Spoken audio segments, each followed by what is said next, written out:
Hello YouTubes! Welcome back, Haunt Fam. So you guys saw my big unboxing video? I got a couple of birdhouses from AbbyLynn's cat thrift store on Etsy, and I was looking at this guy thinking, what can he do with this guy? How can we creep him out? And I thought, man, how about the Wizard of Oz? I hate the Wizard of Oz. I don't like the whole movie. I don't like them creepy ass flying monkeys. They freaking still creep me out to this day. But I thought, man, wouldn't this make a great Tin Man? It's already got the shape, so that's what we're gonna do. We're gonna make a creepy steampunk Tin Man birdhouse.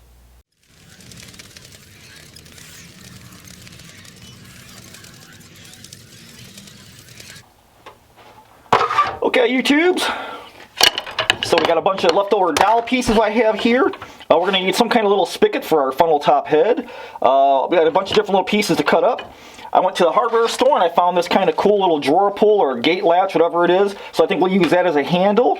And I think we're going to go ahead and cut us a little spout. We'll work on this funnel top first. I'll cut us a spout. And then I also want to make like a 3-piece like segmented nose. So I'll use smaller sections and bigger sections and cut them off. And we'll make some little nose for it. I'm going to go ahead and cut some dowel pieces. And then we'll come back and we'll take a look at our nose and our spigot.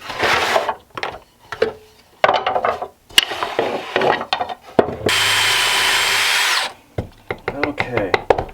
Alright, YouTubes. So, I got this little 3-piece section for his nose. I drilled out. I went ahead and cut off a section for the top of our little spout. And I've got that hogged out with our little bit. So that's good to go. I think I want to fire up some DevCon 5-minute epoxy. That's basically my favorite. So we'll try and get this little spout put on here. Fill that up.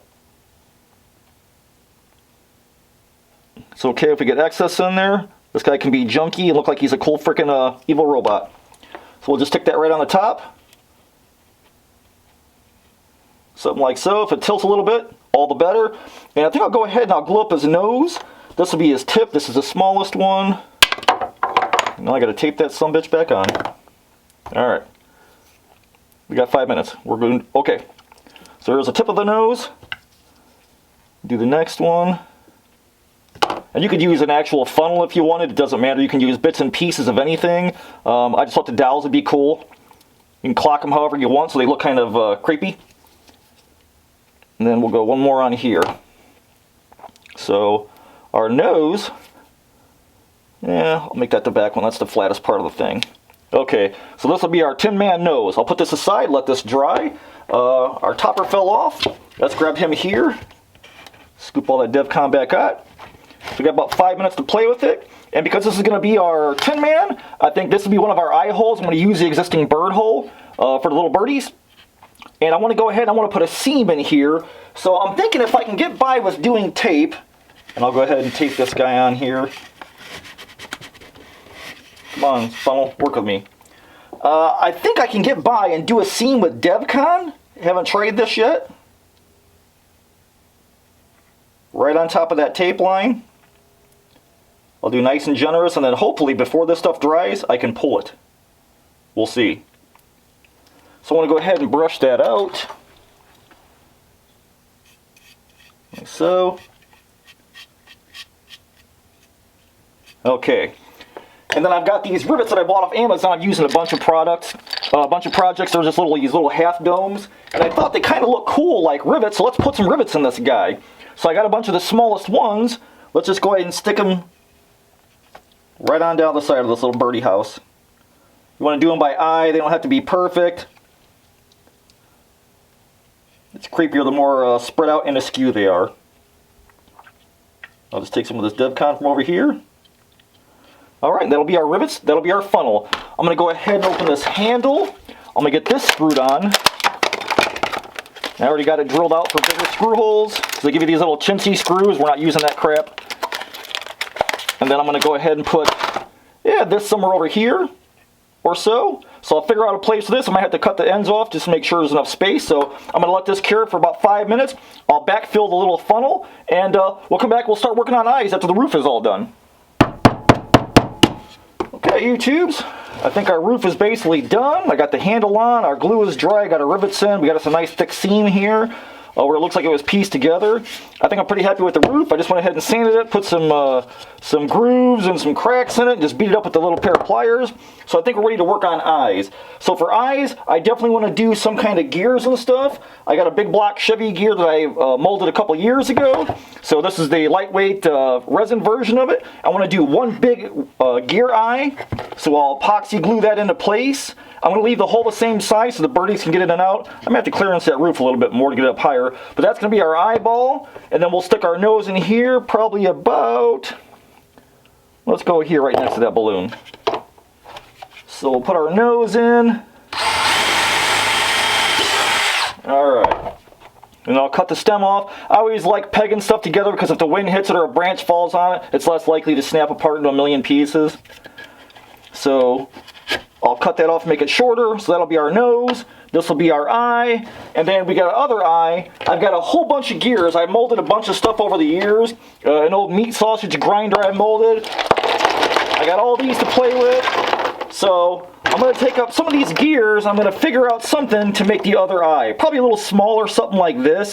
That actually looks pretty cool. I think I like that right there. Maybe I'll put something behind it, I don't know. So I'm going to go ahead and glue the ears in, and then we're going to go ahead and work on the jaw for this bad boy. Okay, YouTube, so our eyes are in. I got those 5-minute epoxies on. Earlier, I went ahead and made up a little stand for his neck. It's just an old weed eater blade I cut off and drilled a couple of holes in. I'll run short screws to the bottom so we're not poking the birdies. And so this will be his neck. And then we're going to take some of those other gears I had, because I've got extras. We're going to make some vertebrae out of them for his neck.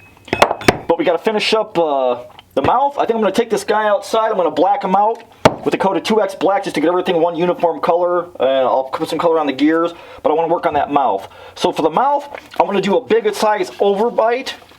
Maybe something like this that comes back, and I got a couple of those gears in there. So maybe I'll put a gear on either side like this, and then run a dowel through. And I want to have some teeth sticking up too, like maybe some teeth like so. I think that'd look pretty cool. So I got to get this mouth made, and I figured the easiest way to do the mouth would be to use a 5-gallon bucket. I got a great 5-gallon bucket with a hole in the bottom, so I'm going to use this template. I'm going to cut out of the bucket, and that'll be our mouth. Plus, the little birdies can sit on the edge. It'll be something for them to grab onto when they fly in and out of the eye hole. So I'm going to get that done. I'm going to black him out, cut our jaw out. And then I want to go ahead and I want to start adding some details on this guy. I got an old gauge I've had forever. I went to the hardware store and picked out some 1/8" thread fittings. So I think it might be kind of cool if we added a little gauge, maybe right back here on the other side where there's not much going on. Something like that. So we can glue that on. I'll put a little pipe going through there so that way it holds it into place. So that'd be pretty cool. So I'm going to go ahead and get this all knocked out. I'm going to cut out the jaw, get the jowl mounted. I'm going to go ahead and put some screws in the head, and this is going to get blacked out when I come back. We're going to throw the last couple of details on it. We're going to put a coat of fiberglass resin across the whole thing just to make sure that it's waterproof for sitting outside. Okay, YouTube, so I'm kind of working on the jaw right before we go to fiberglass. I went ahead and drilled some holes, and I got a dowel sticking all the way through. I did go ahead and cut this out of the 5-gallon bucket, so I'm going to slip this through and cut the dowel down. I cut some little teeth out of the center section, so we'll have some little teeth sticking up. I think that'll be cool. And then we're going to cap them with some gears. I got some gears put on the end, and then we're going to go right to fiberglass. I'm going to finish up this jaw. When we come back, it's fiberglass time. Okay, YouTube, so our lower jaw is on. I went ahead and cut the bucket out, glued some teeth in with crazy glue. Got a couple of tacks to hold it. I went ahead and left the dowels long. And I went ahead and epoxied the gauge in there, put some rivets on the backside for a little bit of visual interest. So I think this guy is ready for a nice coat of fiberglass. I've got about 6 ounces poured out. So that's about 60 drops. So I just go 1, 2, 3, 4, 5, 6. So that's plenty. And then we're going to use some good old fiberglass, or not fiberglass resin, but we're going to put regular resin, like from all my casting projects, right in the fiberglass resin, because you can put just about anything in fiberglass resin. And it will take urethane resin mica. So we're going to put a little bit of that in there, give it a little bit of a metallic sheen, but I don't want a really bright sheen. Just sort of that metallic base, because we're going to rust the hell out of this guy. I want to look all gnarly and nasty. So that's basically what we get. Right there, so it's kind of a nice and gray color. I'm going to mix that up real good. We got our hardener. Ooh, I can already feel it starting to drag the little tongue depressor. So that means we got enough hardener in there. And we're going to dip in. And we're just going to put a coat over this whole guy to protect him from outside, especially where all the raw wood is. I'm just going to go ahead and drag up here. And this will give it a nice metallic sheen all the way down. So I'm going to go ahead and brush this whole guy out, make him look all gnarly and nasty. And I'll probably go ahead and even sprinkle some paprika in places to get that pre-rust. See, look how cool that is. So I'm going to go ahead and brush this whole guy out. And when I come back, he should be cured. We'll be ready to do some rust on him, maybe throw the airbrush on him. And we'll get him all pimped out, ready to go in the yard. Okay, YouTubes. He's looking good, man. I just went ahead and sprinkled some paprika on him for some heavy scale rust. I used a little bit of my bright orange, just put it on a popsicle stick and blew it. So I'm going to let this guy drip dry, and when he's done, man, I don't know what else we can add. I think I'm going to get the airbrush out, a little bit of airbrushing and some runs, and I'm going to dirty up this gauge on the side of his head, and we're going to call this guy done. So when I come back, let's start on our airbrushing.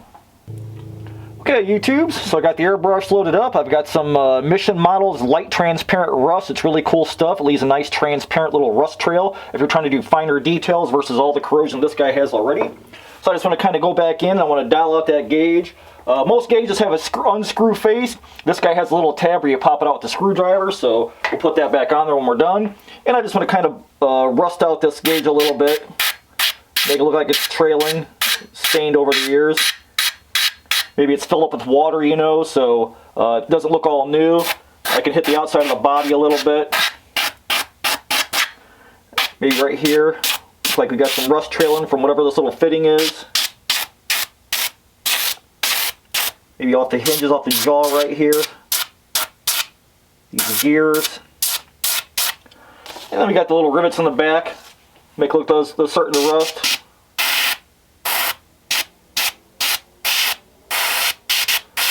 I just want to kind of go through and detail this guy. Just put little rust trails on him and make sure nothing looks too new. Maybe even the bottom of the gauge a little bit. A nice little trail down. Alright, I'm going to go ahead and touch him up, and we see this guy again. I'm going to put him in the yard. We're going to see him in the in the yard where he goes. And then I went ahead and I put a little green eyeball in him just to have some color to break this stuff up. It's just a little rivet that's a bigger size, and I painted it fluorescent green and I DevConned over it so it's nice and glossy. So once this guy's done with the rust, I'm going to hit him overall with a coat of flat clear to kill the shine on everything, and we're going to see this guy in the yard. He's going to be done, man. Okay, YouTubes. Our Tin Man birdhouse is done. We started with just a plain birdhouse from AbbyLynn's on Etsy, Cat Swift store. We took a bunch of plastic gears I had molded, and some dowels and a piece of 5-gallon bucket, some rust, some paprika, some fiberglass resin, used an old junk gauge I had, and we got us a creepy ass Tin Man. So I think the birds will dig them. It's probably going to be a while before the smells waft off and they feel comfortable around it. So I got it back here by my fire pit up against the fence, so it gets a little bit of shade. Got a nice plum tree right here, so I'll bring you guys in, give you a closer look.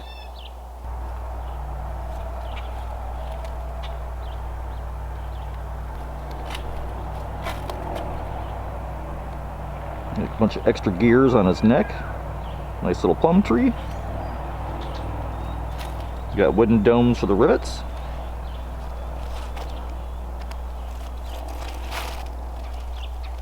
And a nice little rusty gauge that we airbrushed.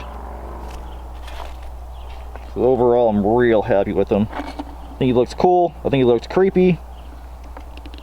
And I think the birds will dig him over time.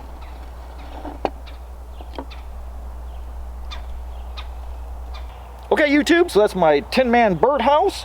Kind of steampunk, kind of creepy. Hopefully the birds dig them and they take to him. Maybe I'll add some more onto his pole. Maybe I'll put him on a taller pole. Maybe I'll do a rib cage for him or something down the road and maybe add on to him. I don't know. If you guys get a chance, go check out my brothers in the Trio of Terror, Vic over at Monster Misfits and Dave at the Weird Kid Show. Guys, we're doing Halloween videos all the time. We're putting stuff up for like crazy. The season's upon us again, so we look forward to seeing you guys there. If you guys are doing your projects, man, share them on the Cobwebs and Candlesticks page on Facebook, and come join the Haunt fam. So until I see you guys again, keep it evil. Now, let's go kill them goddamn flying monkeys.